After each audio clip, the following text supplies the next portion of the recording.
பிச்சை எடுக்கிறது என்ன பண்ண மாட்டான். இவ்வளோ என் தம்பிங்கெல்லாம் அப்படியே பழகிட்டாங்க, அங்கே இருக்கிற நிறைய பேர் பழகிட்டாங்க. ஆனால் எனக்கு கொஞ்சம் நாட்கள் ஆகும்பொழுது இந்த குப்பை பொறுக்கிறது செம்ம நாத்தமாக இருக்கும், செம்ம கலிஜாக இருக்கும், அப்படியே புழுவாக இருக்கும். பாருங்கள், ஒவ்வொரு குப்பையிலும் ஒவ்வொரு மாதிரி இருக்கும். பார்த்துருப்பீங்களா, குப்பையில் நம்மளை மூக்க மூடிட்டு போவோம். நாங்கள் இருக்கிற இடமே குப்பை தான். அப்படின்னும் போது நான் ஒன்று முடிவு பண்ணேன், 17 வயசுக்கு அப்புறம் எனக்கு வேண்டாம், நான் சென்னைக்கு வந்துட்டேன். 2012 நான் திருமணம் பண்ணேன். 2012க்கு அப்புறமா தான் நான் ரெகுலராகவே சர்ச்சுக்கு போக ஆரம்பித்தேன். அதுக்கு முன்னாடி இந்த சண்டே கிளாஸை சொல்லிக் கொடுத்த இந்த இயேசு என்கிறவர் என்ன அறியாமலே எனக்குள்ளே வளர ஆரம்பித்தார். எப்பயாவது சர்ச்சுக்கு போவேன், உலக பிரகாரமாக இருப்பேன். எப்பயாவது சர்ச்சுக்கு போவேன், உலக பிரகாரமாக இருப்பேன். 2012 ஜூன் மாதம் எனக்கு திருமணம் நடந்துச்சு.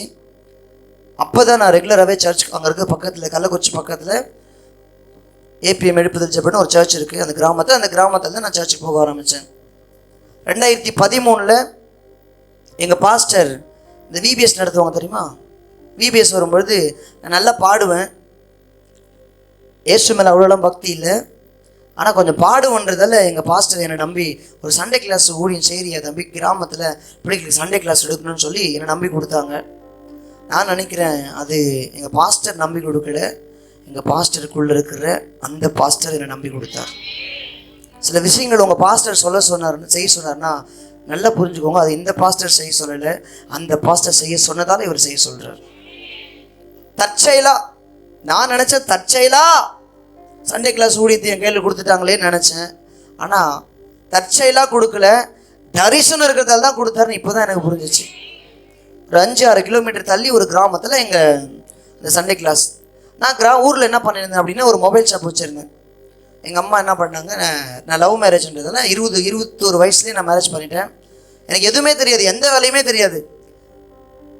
ஹோட்டலில் சப்ளையராக இருக்க மாட்டேன், அந்த சப்ளையர் வேலை மட்டும்தான் தெரியும். எங்கள் அம்மா என்ன பண்ணாங்க அப்படின்னா கழுத்தில் போட்டிருக்கிற எங்கள் பெரியம்மா கிட்ட கடை வாங்கி ஒரு 2 சவரன் செயினை கடை வாங்கி ஒரு 50,000 ரூபாய் என்கிட்ட கொடுத்து 10,000 ரூபாய் அட்வான்ஸு, ஒரு சின்னதாக ஒரு மொபைல் ஷாப் ஒன்று கிராமத்தில் ரன் பண்ணிகிட்டு இருந்தது. இப்போ இந்த மொபைல் ஷாப் ரன் பண்ணி மொபைல் கடை வச்சு தான் அந்த என்னுடைய குடும்பத்தை ரன் பண்ணணும். இதன் மத்தியில் சண்டே கிளாஸ் ஊழியத்தை செய்யணும். முதல்ல என்ன ஆயிடுச்சுன்னா ஒரு 5,000 ரூபாய் தண்டல் வாங்க ஆரம்பித்தேன். 5,000 ரூபாய் தண்டல்னா ஒரு நாளைக்கு 50 ரூபாய் கட்டணும். யாருக்கெல்லாம் தண்டல் பற்றி தெரியும்?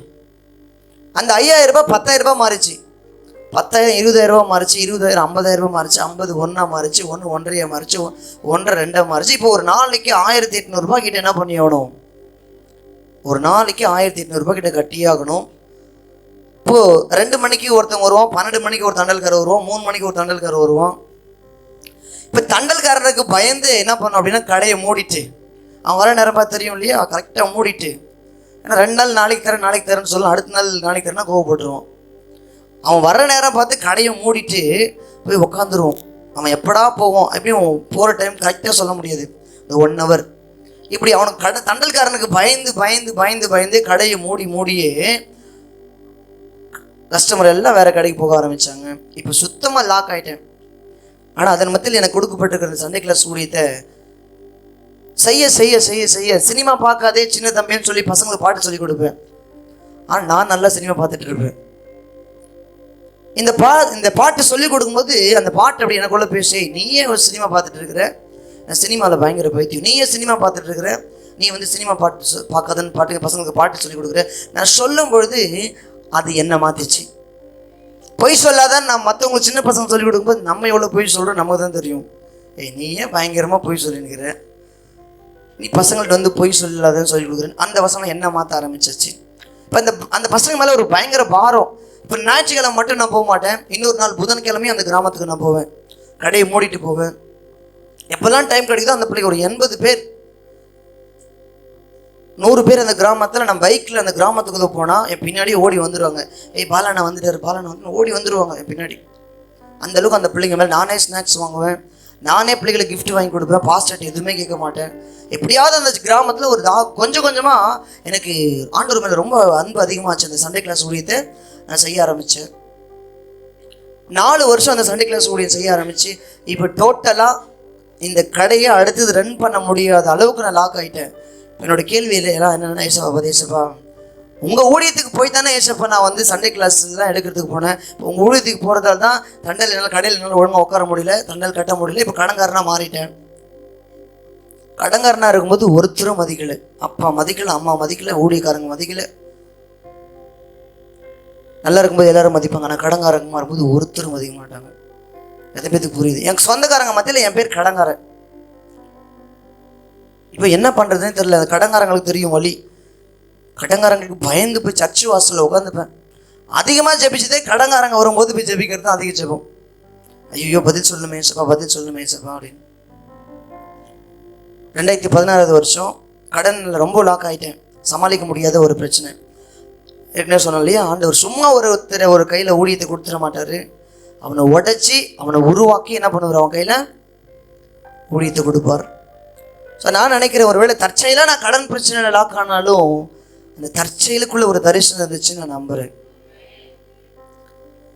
2016 வருஷம் நான் என்னோடய 2 பிள்ளைங்க, இப்போ எனக்கு 3 பிள்ளைங்க இருக்கிறாங்க. அப்போ 2016 2 பிள்ளைங்க போட்டுட்டு இருக்கிற அதே ட்ரெஸ்ஸோட நெக்ஸ்ட்டு என்ன பண்ண போகிறோன்னு தெரியாமல் 2016 வருஷம் செப்டம்பர் மாதம் சென்னைக்கு நாங்கள் வரோம்.